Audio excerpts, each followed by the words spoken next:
o pastor Marco Aurélio, pastor presidente da Igreja Batista da Graça em Taubaté.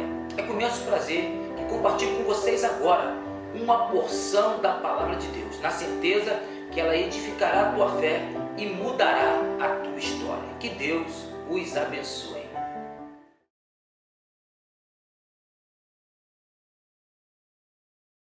Durante todo esse mês, nós estaremos trabalhando no tema que diz Vivendo a Honra.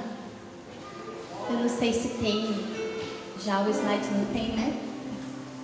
Mas o tema desse mês é Vivendo a Honra. E queridos, falar sobre honra é algo tão atual e ao mesmo tempo é algo tão complicado que muitas vezes nós escutamos, mas nós não entendemos, né? E para nós começarmos, entendermos um pouquinho o que seria esse nome honra, muitas vezes a gente sabe o que é, mas não sabe explicar, né? Mas honra, nós estávamos lendo um pouquinho, significa fixar um valor, estimar, reverenciar, atribuir valor a alguém, porque honra é relacionado a uma outra pessoa. E a honra, queridos, ela cria uma proteção espiritual contra ataques do inimigo. A gente vai entender um pouquinho mais sobre isso. A honra, ela libera o poder de Deus, ela libera a cura, ao passo que a desonra, ela libera maldição e, consequentemente, ela vai liberar feridas que a gente vai ter que gerenciar e administrar depois, né? E a palavra, querido, ela é muito sábia e ela ensina o tempo todo, e ela ordena, ensina o tempo todo sobre honra. Tem mais ou menos uns 100 versículos falando sobre honra na palavra. E é algo muito forte, porque o próprio Deus ensina, Ele faz questão de colocar na palavra assim, bem explicadinho, que a honra, querido, não deve ser apenas relacionado a Ele, mas a homens também.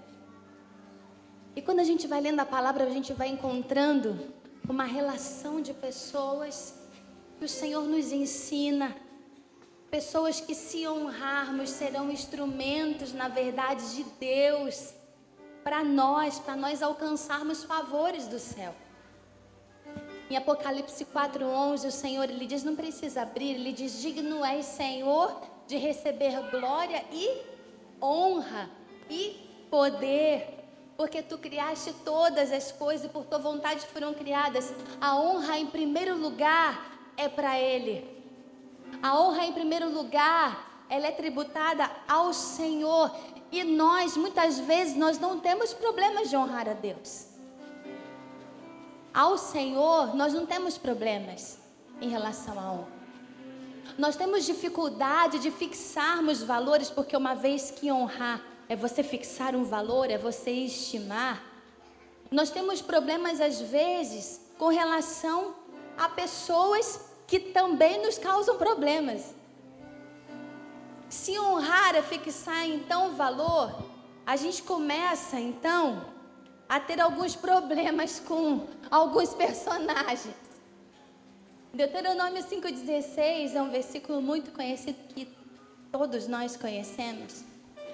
E se eu devo fixar valores, Deuteronômio 5,16 começa a falar que eu devo honrar meu pai e minha mãe para que tudo me vá bem. Aí a gente já começa a ficar no estreito, porque você fala, pastora, se honrar é fixar valores, se eu devo estimar então valor, como é que eu vou estimar valor para o meu pai? Como é que eu vou fixar um valor para o meu pai?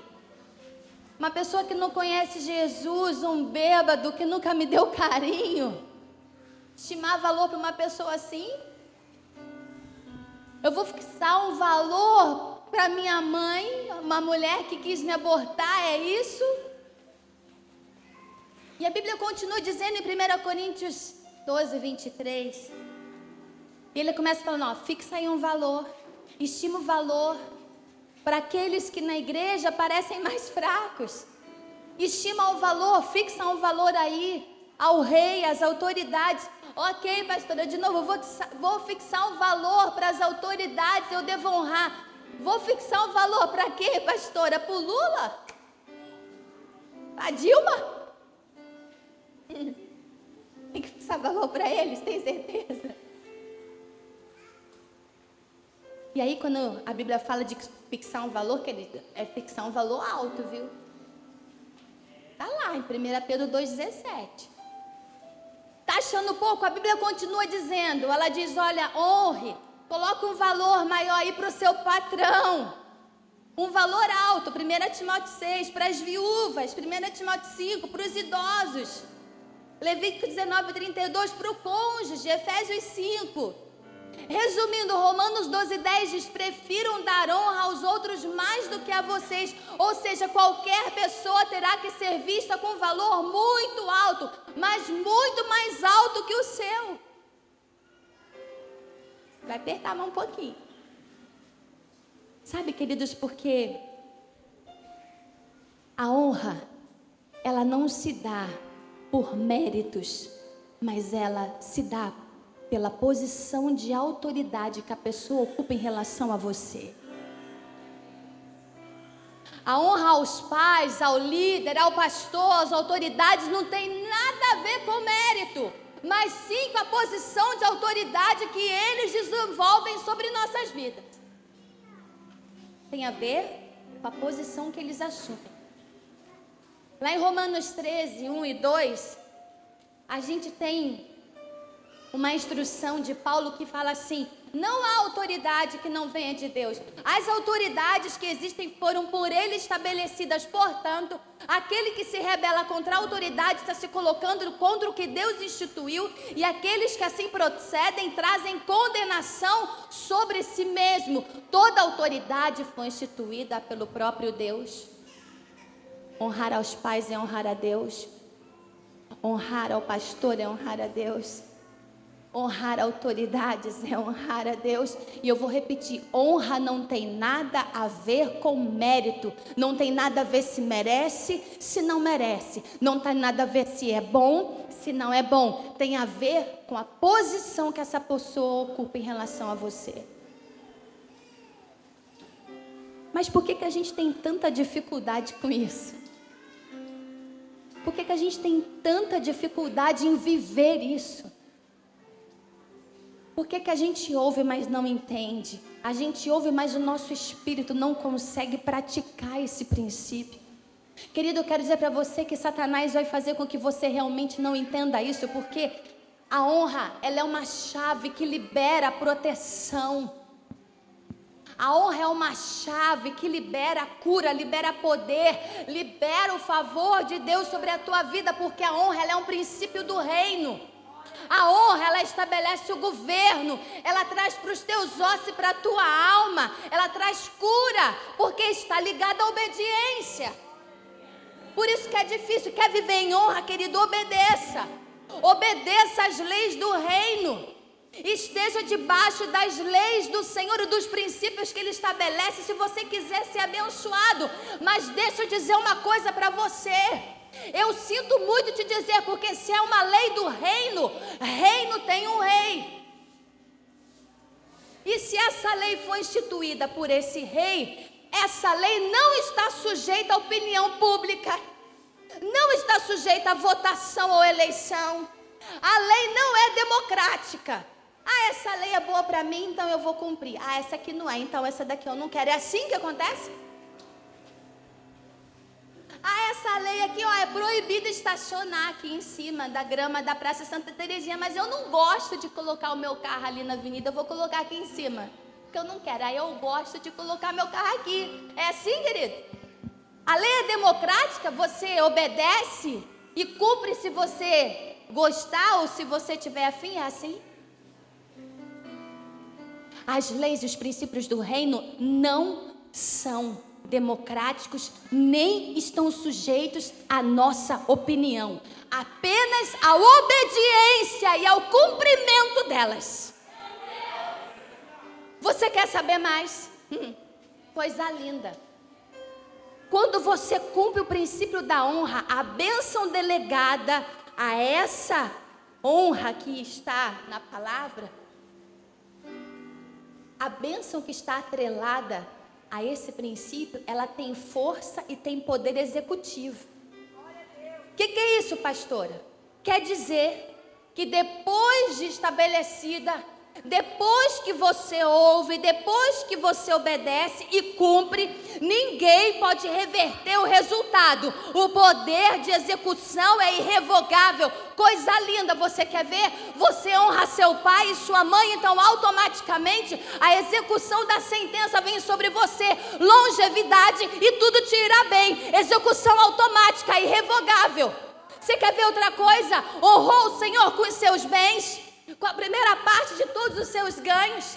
Provérbios 3:9 fala isso. Vem a execução, se encherão os teus celeiros e transbordarão de vinho os teus lagares. A execução é automática, é irrevogável. O problema é que às vezes a gente anda desconectado e acha que pode fluir, e acha que a execução vai vir sobre nossa vida para nos abençoar. Está desconectado dos pais e acha que vai ter vida em abundância. Está desconectado de uma autoridade espiritual e acha que vai ter vida em abundância.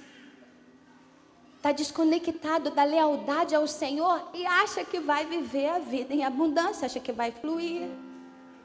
E eu quero dizer para você, queridos, o princípio da honra, o que a gente precisa entender é que a honra sempre será provada em testes. Eu vou repetir, a honra sempre será provada em testes. Você sempre vai ser testado.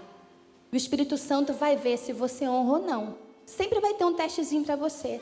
Não existe honra que não seja aprovada. Você vai ser provado para honrar a Deus. Você vai ser provado para honrar a Deus com as suas finanças, honrar seus pais, honrar seu pastor, honrar seu líder, honrar seu patrão. A honra sempre será provada em testes. Eu vou dizer para você que da mesma maneira que se você honrar, a execução vai vir em seu favor como bênção. Do contrário, se você desonrar, a execução também será para sua destruição, para sua vergonha. Porque é feito. E às vezes, querido, as perdas quando a gente desonra são tão grandes. E muitas das vezes as marcas que ficam de uma desonra podem doer tanto e duram uma vida inteira, que a gente nunca mais esquece. Sabe por quê? Porque a desonra, ela envergonha, ela expõe. Ah, pastora, mas ninguém está vendo, você que pensa. Quanto mais você desonrar a Deus ou pessoas no secreto, mais o Senhor vai te expor publicamente. Eu só vou te deixar um versículo, você não precisa abrir não. Vou só dar uns exemplos aqui. Lembra de Davi? Lembra de Acã? Lembra de Adão? Vai desonrar Deus no escondidinho, está pensando que está escondido. Deus fala, ei, te achei, vou expor você publicamente. Pastora, onde que está escrito isso na Bíblia? Vou te mostrar, abre lá, Lucas 12:2. Ainda não é o texto que a gente vai ler não, mas você pode abrir. Lucas 12:2 fala assim, na minha tradução, pois não existe nada escondido que não venha a ser revelado, ou oculto que não venha a ser conhecido. Porque tudo que dissestes nas trevas será ouvido em plena luz. Olha agora. E o que sussurrastes ao pé do ouvido, no interior de quartos fechados, será proclamado nos telhados. Ou em outras traduções, do alto das casas. É forte. Cuidado, querido, com a desonra escondida. Vai falar mal do pastor no pé do ouvido do marido, no quarto fechado, quando está dormindo. Vai ser proclamado no telhado para todo mundo ouvir. Quer falar mal do pratão, do pai, da mãe? O que sussurrastes ao pé do ouvido no interior de quartos fechados será proclamado nos telhados. Desonra traz vergonha. Não há nada oculto que não há de ser revelado. O que você disser nas trevas, o que você fizer achando que não tem ninguém vendo, será ouvido e visto em plena luz. Aquilo que você declara no escondido lá do seu quarto, revela o que tem dentro de você. Então, querido, aproveita a oportunidade e faz o caminho inverso rapidinho. Se o Espírito Santo te trouxe situações aí, fala: Jesus, tem misericórdia da minha vida. Me ajuda a viver. Me ajuda a honrar pessoas, Senhor. Eu vou te falar algo. A gente não pode demorar para se arrepender quando o Espírito Santo de Deus traz ao nosso coração situações que já fizemos ou que já vivemos. Porque pode ser que se você demorar a se arrepender, você vai ter que lidar com consequências tão grandes, querido. Com perdas tão grandes que nem com arrependimento terá restituição. Vai perder para nunca mais ter de volta. Que isso, pastora? É. Uma pessoa que viveu isso, abre agora a palavra do Senhor no livro de Juízes, capítulo 13. Juízes, capítulo 13, nós vamos ler alguns versículos. Você que trouxe o seu celular, se puder, coloca aí no modo silencioso. Se liga no Wi-Fi do céu. Se você tiver com a palavra, tiver alguém aí do seu lado que não tem a Bíblia, dá uma carolinha para ele. Querido, por conta da desonra, muitas vezes nós perdemos aquilo que não precisávamos perder. Juízes capítulo 13, a partir do primeiro versículo, e depois nós vamos ler. Você vira umas folhinhas aí, que nós vamos para o capítulo 16. Juízes capítulo 13 fala assim: os israelitas voltaram a fazer o que o Senhor reprova, e por isso o Senhor os entregou nas mãos dos filisteus durante 40 anos. Certo homem de Zorá, chamado Manoada, do clã da tribo de Dan, tinha mulher estéril. Certo dia o anjo do Senhor apareceu a ela e lhe disse: você é estéril, não tem filhos, mas engravidará e dará luz a um filho. Todavia tenha cuidado, não beba vinho, nem outra bebida fermentada, e não coma nada que venha da uva e nada que seja impuro. Não se passará navalha na cabeça do filho que você vai ter, porque o menino será nazireu, consagrado, desde o nascimento. Ele iniciará a libertação de Israel das mãos dos filisteus. Vira umas folhinhas aí, vai lá para o capítulo 16.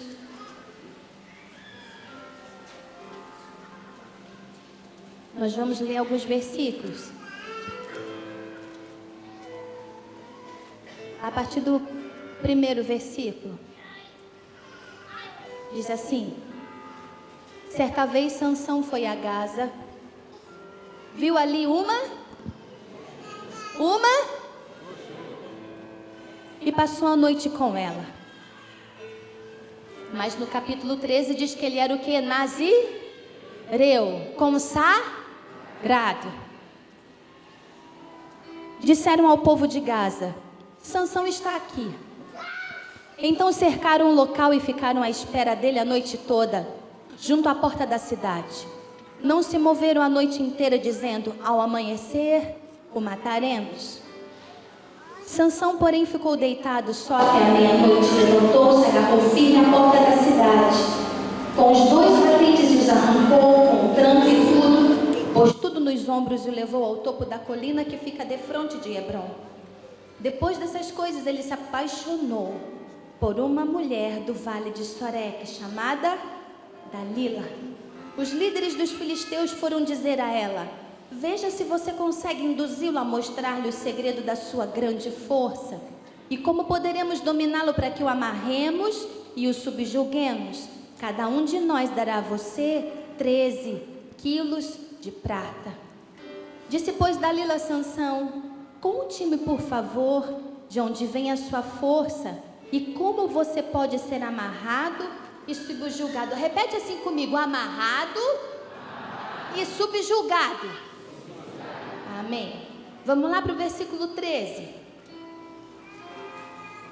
Disse Dalila a Sansão: até agora você me fez de boba e mentiu para mim. Diga-me, como pode ser amarrado? Vai lá para o versículo 15. Então ela lhe disse: como você pode dizer que me ama se não confia em mim? Esta é a 3ª vez que você me faz de boba e não contou o segredo da sua grande força. Importunando-o o tempo todo, ela o cansava dia após dia, ficando ele a ponto de morrer. Sansão não deu um basta. Por isso ele lhe contou o segredo. Jamais se passou navalha em minha cabeça, disse ele, pois sou nazireu desde o ventre materno. Se fosse rapado o cabelo da minha cabeça, minha força se afastaria de mim, e eu ficaria tão fraco quanto qualquer outro homem. Vai lá para o versículo 19. Fazendo-o dormir no seu colo, ela chamou o homem para cortar as 7 tranças do cabelo dele, e assim começou a subjugá-lo, e a sua força o deixou. Então ela chamou Sansão: os filisteus o estão atacando. Ele acordou do sono e pensou: sairei como antes e me livrarei, mas não sabia que o Senhor o tinha deixado. Os filisteus o prenderam, furaram seus olhos e o levaram para Gaza. Prenderam-no com algemas de bronze e o puseram a girar um moinho na prisão. Mas logo o cabelo, aleluia, de sua cabeça voltou a crescer de novo. Os líderes dos filisteus se reuniram para oferecer um grande sacrifício a seu deus Dagom e para festejar, comemorando sua vitória, diziam: nosso Deus entregou nosso inimigo Sansão em nossas mãos. Quando o povo viu, louvou o seu Deus. O nosso Deus nos entregou o nosso inimigo, o devastador da nossa terra, aquele que multiplicava os nossos mortos. Com o coração cheio de alegria gritavam: tragam-nos Sansão para nos divertir. E mandaram trazer Sansão da prisão e ele os divertia. Quando o puseram entre as colunas, Sansão disse ao jovem que o guiava pela mão: ponha-me onde eu possa palpar as colunas que sustentam o templo, para que eu me apoie nelas. Vai lá para o versículo 30. E disse: que eu morra com os filisteus. Em seguida ele lhes empurrou com toda a força e o templo desabou sobre os líderes e sobre todo o povo que ali estava. Assim, na sua morte, Sansão matou mais homens do que em toda a sua vida. Queridos, todos nós conhecemos essa história. Até aqueles que não são cristãos, até você que nos visita aqui hoje, eu tenho certeza que você já ouviu falar de Sansão, o homem mais forte que houve na face da terra. Querido, mas a história de Sansão, né, que nós lemos aqui agora, nos dá uma ideia do que a desonra pode fazer com o homem. Ele perdeu coisas que não puderam ser restituídas nem com arrependimento. Sansão foi gerado debaixo de uma palavra, debaixo de um propósito. Devido à desonra a Deus, Israel já tinha sido feito escravo. E durante 40 anos a Filístia guerreava contra o povo de Israel, contra Israel. Até que eles começaram a clamar pelo socorro do Senhor. Deus envia um anjo com um recado, como nós lemos. Um recado à mãe de Sansão e disse: olha, apesar de você ser estéril, o anjo disse que ela engravidaria, daria luz a um filho, a um menino, que se chamaria Sansão, porém ele seria nazireu, seria consagrado, seria separado desde o ventre da sua mãe. Isso significava que ele não deveria tomar nenhum tipo de bebida que lhe intoxicasse, não deveria cortar os seus cabelos, nem se aproximar de nenhum corpo, de nada que fosse morto. Israel, ele estava tão afundado no pecado, estava tão contaminado, estava cativo pelo inimigo, que só um nazireu poderia ser usado por Deus para libertá-lo. Só o nazireu consagrado pelo Senhor teria capacidade de livrar a Israel. E deixa eu já começar a te dizer algo aqui. O Senhor está procurando por homens dispostos a se separarem como nazireus, homens dispostos a se consagrarem por um propósito. A situação de Israel estava afundada, eles estavam afundados no pecado, no poder do inimigo. E não é diferente nos nossos dias, querido. Israel não simboliza o mundo, não. Não pense que Israel aqui tipifica o mundo, não. Sabe quem é Israel aqui? Simboliza o povo de Deus. Israel simboliza a igreja. Israel simboliza o povo do Senhor. A igreja tem se permitido viver debaixo de julgos e debaixo de correntes de Satanás por desonrar e quebrar as leis de Deus.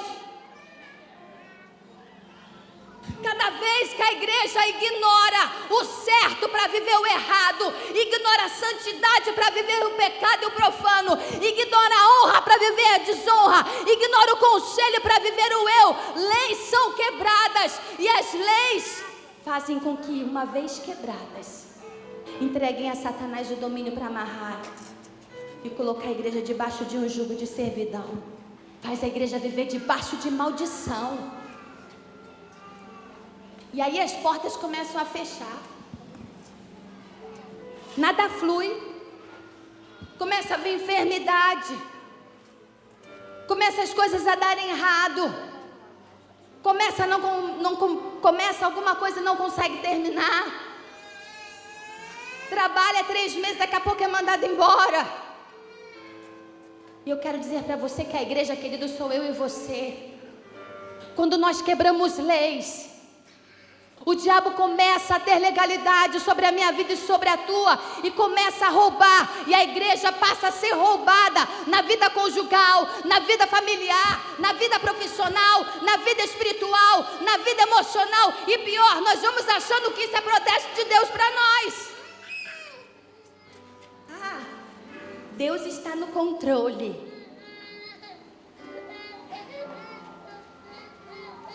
Sabe o que dói, querido? Que no meio do povo de Israel, todos são israelitas, mas o Senhor não encontrou um que fosse libertador, teve que fazer nascer, quando todos deveriam ser. Está no meio da congregação, mas não serve para ser libertador. Está no meio da igreja, mas não serve como referência. Está no meio da igreja, mas não quer abrir mão do que é permitido. Toca, mas não adora. Prega, mas não edifica. Serve, mas não transforma. É da boca para fora. Deus está procurando homens capazes de sustentarem o propósito por amor a vidas. Igreja, é tempo de deixar o cabelo crescer como coroa de glória. É tempo de abrir mão, querido, de tudo que vem da uva.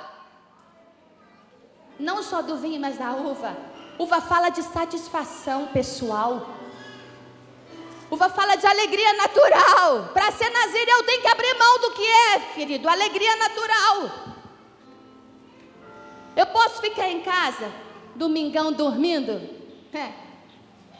Pastor, eu estou cansada, eu trabalho a semana inteira, eu acordo 6 horas da manhã, segunda, terça, quarta, quinta, sexta, sábado, domingo eu quero descansar, pastora. Não vou na igreja não, pastor, não quero aprender a palavra. Você pode? Pode, só que nunca você vai ser um libertador, nunca será um nazireu. Porque para ser nazireu tem que abrir mão da satisfação própria, tem que abrir mão daquilo que é da uva, querido. Tem que abrir mão daquilo que é permitido. Porque honra é abrir mão daquilo que é permitido. A obediência é abrir mão daquilo que é errado. Isso a gente não faz mais que obrigação. Mas se você é nazireu, você fala: eu levanto cedo sim, mas o meu prazer é estar na casa do Senhor. Meu prazer é estar nos átrios do meu Deus.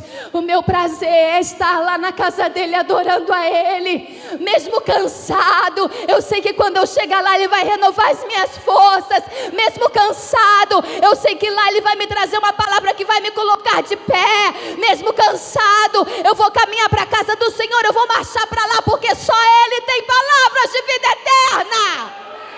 É só lá que eu encontro o refrigério para minha alma. Eu preciso ser nazireu. Se é para aplaudir, aplaude direito que ele é digno. Isso.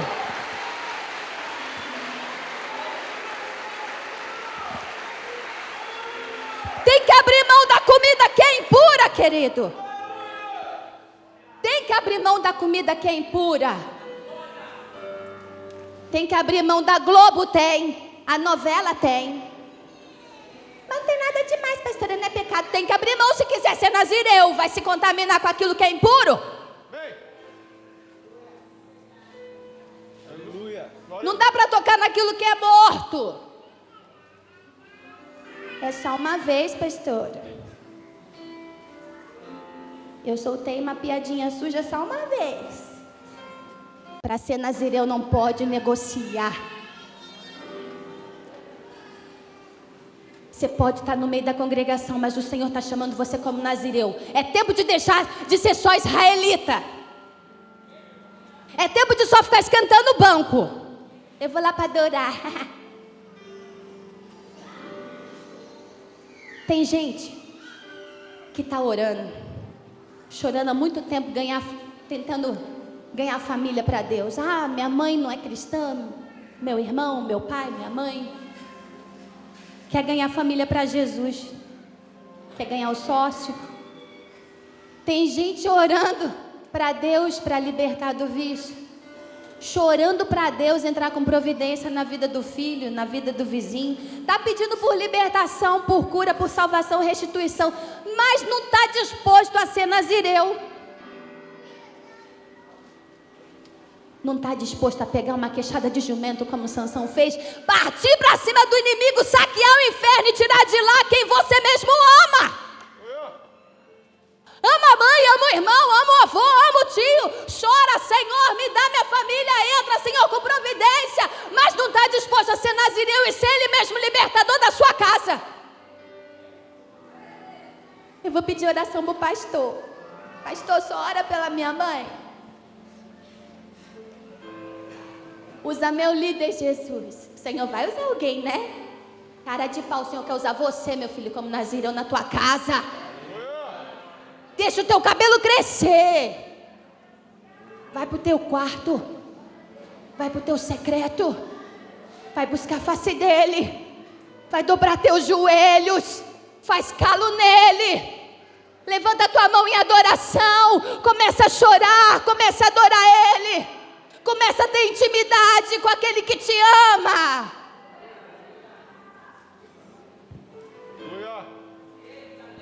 Maravilha, papai. Não está disposto a abrir mão daquilo que é permitido para ser um libertador. Não quer deixar o cabelo crescer.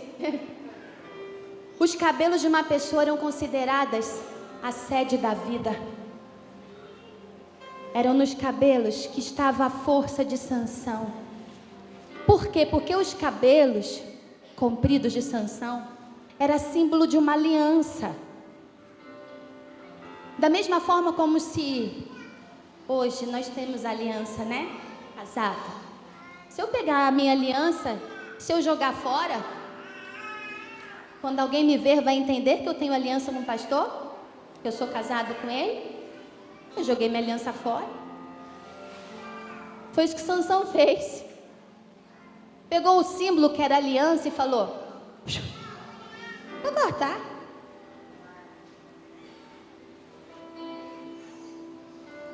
Os cabelos de Sansão traziam a força porque era símbolo de santidade, de aliança, de autoridade. Sansão era separado, era santificado, era consagrado. Mas assim como Israel negligenciou que também era um povo separado, Sansão fez a mesma coisa, começou a andar de acordo com os desejos do seu coração. Sansão guarda até alguns princípios, mas, como dizem, ele é cristão, é israelita, mas ele é dominado pela obstinação. Ele começa a negociar sua santidade, o seu chamado. Ele se acha forte. Estou na igreja, estou lá quarta-feira, eu oro, eu jejuo, mas de vez em quando é só um acessozinho, pastora, na internet. Eu só dou uma olhadinha na pornografia, mas é rapidinho, depois eu já peço logo perdão ao Senhor. Eu tenho controle. Sansão achava que tinha um controle também. Ele cai no pecado de promiscuidade sexual. Ele não resiste à intimidade com mulheres fora do casamento, e com isso ele começa a desonrar a Deus no secreto. Ele não resiste ao sexo fora do casamento. Ele começa a se deitar com prostitutas, e por esse pecado ele perde o discernimento espiritual.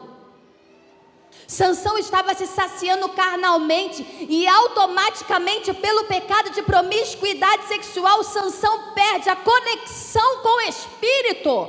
Porque é isso que acontece. Pensa que está andando no pecado e tem o Espírito Santo.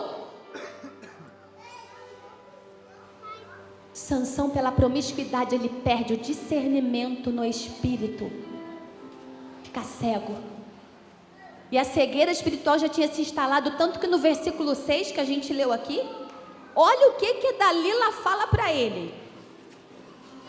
Conte-me, por favor, de onde vem sua grande força, como você pode ser amarrado e feito escravo. É isso? Está aí na sua Bíblia, é isso? Dalila chega com a maior cara de pau e fala: Sansão, meu docinho, conta pra mim como é que eu faço pra tirar tua força e fazer de você um escravo. E ele começa a brincar com ela e tipo: alô, você tá entendendo o que ela tá falando? Você tá tão dominado pelo pecado, tão... que ela fala: me conta aí, como é que eu posso te amarrar e fazer de você escravo? E ele, discernimento espiritual já tinha ido embora. Dalila repete essa pergunta, querido, 3 vezes. 3 vezes. E a Bíblia fala aqui que ele dormia no colo dela, brincando com o pecado. Ele já não tinha mais o discernimento. E é assim que acontece. O pecado nos rouba o discernimento, e ele nem percebe o que ela estava propondo para ele. E é assim, você cai um dia aqui, o outro ali, uma mentirinha hoje, outra amanhã, e você nem percebe que o Espírito de Deus não está mais no controle da sua vida faz tempo. Porque acha que está na igreja, porque acha que levanta a mão. Mesmo consagrado, mesmo nazireu, Sansão dormia. Não vigiava não. Dormia. Enquanto ele dormia, Dalila vinha e tentava com todas as suas manipulações subjugar Sansão. E os filisteus tinham contratado Dalila para entregar Sansão e pagaria para ela uma nota. Em outras traduções fala que pagaria 1.100 ciclos de prata, era muito dinheiro.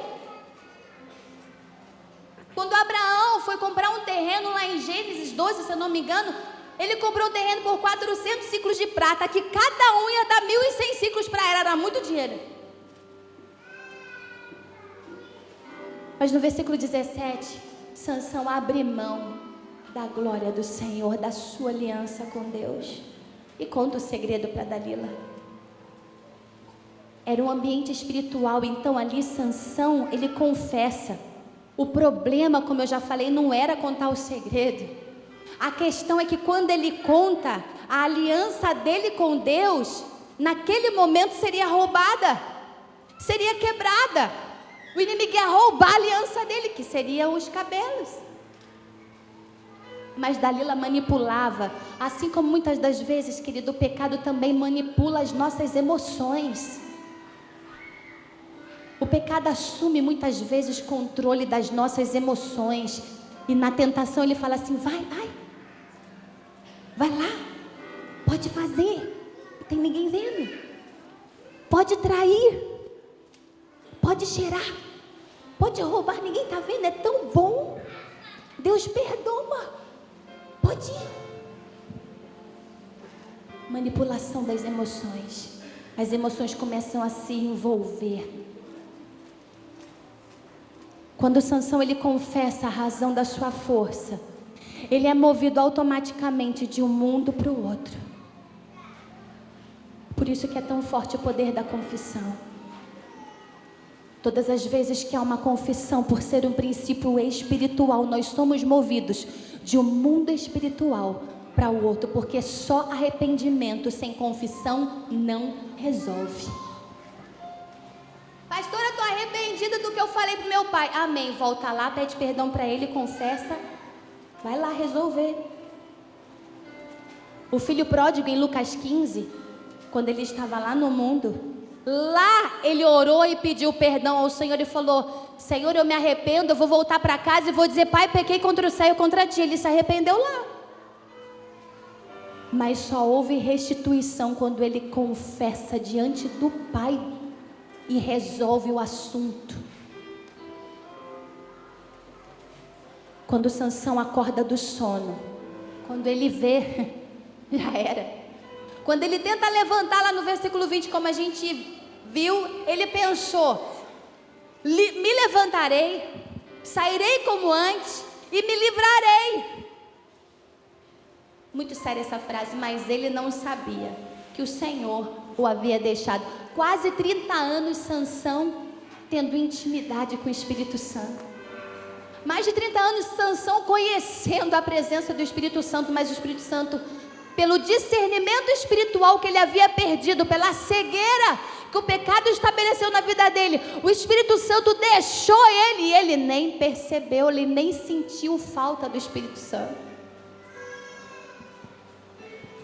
O versículo 21 diz que os filisteus prenderam, como ele foi movido de um mundo espiritual para o outro. Quando ele foi preso, logo os filisteus furaram os seus olhos. Levaram ele para Gaza, prenderam ele com algemas de bronze, colocaram ele para girar um moinho na prisão. Sabe quem girava moinho naquela época? Mula que girava moinho. O que acontece? Imagina a cena comigo. O libertador de Israel, o líder levantado pelo Senhor, o consagrado, agora fazendo papel de mula, rodando moinho. Tudo porque ele escolheu desonrar a Deus. Ele não quis viver a honra. Ele trocou a aliança que ele tinha com o Senhor pelo capricho de ceder às suas emoções. Queridos, desonrar te leva a um estágio de vergonha. Desonrar ao Senhor, aos princípios dele, te leva para a morte. Você perde coisas que muitas vezes não serão mais restituídas. A visão de Sansão, nunca mais ele teve, furou os olhos. Agora, o forte, O grande libertador estava fazendo o papel de um animal agora, preso por conta do pecado da promiscuidade. Com isso, os filisteus começaram a se alegrar e foram oferecer uma festa para Dagom, que era o deus dos filisteus, e dizia: olha, o nosso Deus destruiu nosso inimigo. Mas espera aí, quem entregou? Responde para mim, quem que entregou Sansão? Não ouvi, quem que entregou Sansão? Ele mesmo. Hã? Vocês tomaram todinho? Quem entregou Sansão? Dalila era só a capa, era só a isca. Por trás dela atuava um principado, por trás dela atuavam demônios que atrairiam Sansão através das emoções. E a estratégia, querido, hoje é a mesma, não se iluda. Dalila continua sendo a isca para fazer muito crente cair na desonra contra o seu Deus. Dalila continua sendo atrativo, que faz muito crente, querido, se sentir possuído por um desejo que parece intenso, quando na verdade é um caminho de morte. Dalila foi só a capa que Dagom usou para destruir Sansão. Foi só uma capa, porque a guerra era espiritual, era o mundo espiritual que estava se movendo. E quando um libertador fica preso, toda uma nação sofre, porque afinal de contas, aqueles que seriam livres, aqueles que seriam libertos por ele, agora não vão ser mais. O propósito ali acabou. O libertador agora caiu. E Dagom começa a ser glorificado por causa da queda de Sansão. E todas as vezes que você cai, Dagom é glorificado e exaltado. E os filisteus cantavam porque prenderam o libertador. É assim que o inferno faz. O inferno faz festa, ele canta.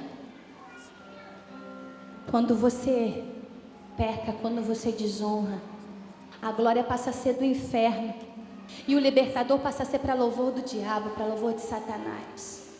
Agora você imagina Sansão ouvindo tudo isso. Glória a Dagom, exaltado seja Dagom. Dagom entregou nosso inimigo, Dagom é o verdadeiro Deus. Porque Sansão está cego, mas ele não está surdo. Naquele momento, Sansão, ele se arrepende. Ele começa a se arrepender. E ele pede de volta o Espírito Santo. E o cabelo dele volta a crescer. E com o arrependimento volta a percepção, o discernimento do Espírito Santo volta. Imagina Sansão, querido, ouvir desde pequeno dos seus pais: filho, você nasceu para um propósito. Filho, você nasceu para glorificar a Deus. Filho, você nasceu para ser um libertador.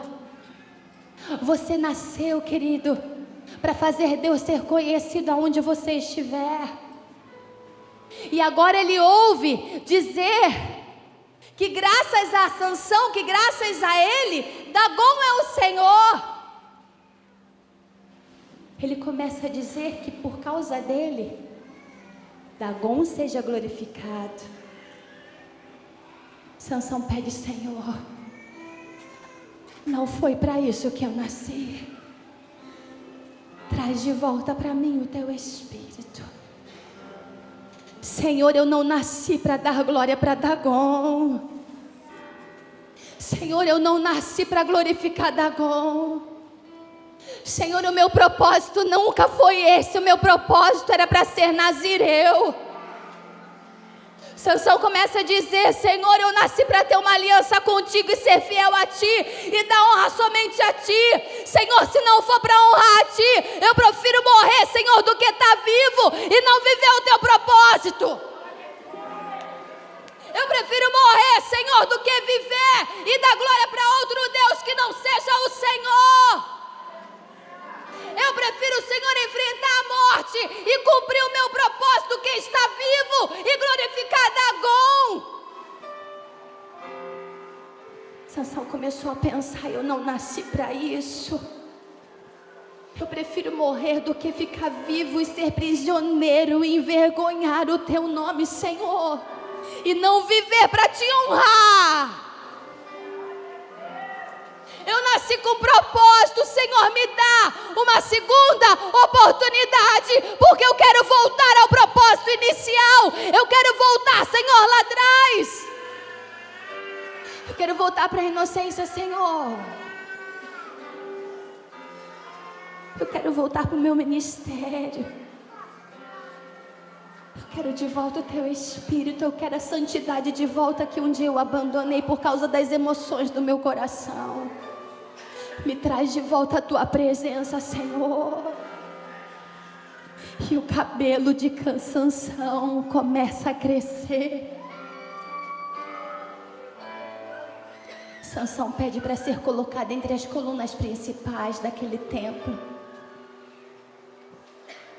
E pelo Espírito, o discernimento espiritual que volta para ele, ele começa a se alinhar novamente ao propósito inicial de Deus. Ele é colocado nas colunas principais do templo. E o propósito era mostrar a força do Senhor sobre os inimigos, sobre Dagom. Ele estava no templo de Dagom, mas ele falou: a glória para ele nunca mais. Eu caí sim, eu errei sim, eu tropecei sim, eu glorifiquei Dagom sim, mas o meu cabelo voltou a crescer. E a partir de hoje a glória é só para Ele, porque eu sou nazireu. Foi para isso que eu nasci, para glorificar Ele, para dar glória a Ele, para honrar Ele, para ser dEle. A minha boca é para Ele, as minhas mãos são dEle, meus pés são para Ele, meu coração é dEle. A glória nunca vai ser de Dagom na minha vida. Eu volto para o meu propósito hoje, porque o Senhor sempre é Deus de segunda oportunidade. Ele é Deus de segunda chance, viu? Não importa se rapar o cabelo da sua cabeça. Talvez você tenha entregado a tua santidade, vendido ela para viver para os desejos do teu coração. E você já glorificou muito a Dagom pelas baladas da vida que você já foi, pelas coisas terríveis que você liberou para os seus pais, pelas traições que você fez para sua esposa, para o seu esposo, pela desonra que você fez aos seus pastores, aos seus líderes. Dagom foi glorificado sim, mas se hoje você se arrepender, o Senhor te traz de volta ao propósito. O Senhor estabelece de novo contigo uma aliança. E a glória da segunda casa vai ser maior do que a primeira. Assim diz o Senhor. Teu cabelo vai crescer de novo. Você vai vir com marcas sim, porque a desonra deixa marcas. Mas é para você nunca mais esquecer que a glória tem que ser dele. Sansão ali, ele é colocado entre as colunas do templo, as colunas principais. E ele ora ao Senhor e fala: Deus, te suplico, dá-me forças mais uma vez, para que eu me vingue dos filisteus, para que os teus inimigos, os inimigos do teu povo, Senhor, sejam aniquilados. E a palavra diz que Sansão morre. Ele prefere morrer do que ser objeto para glorificar outro Deus.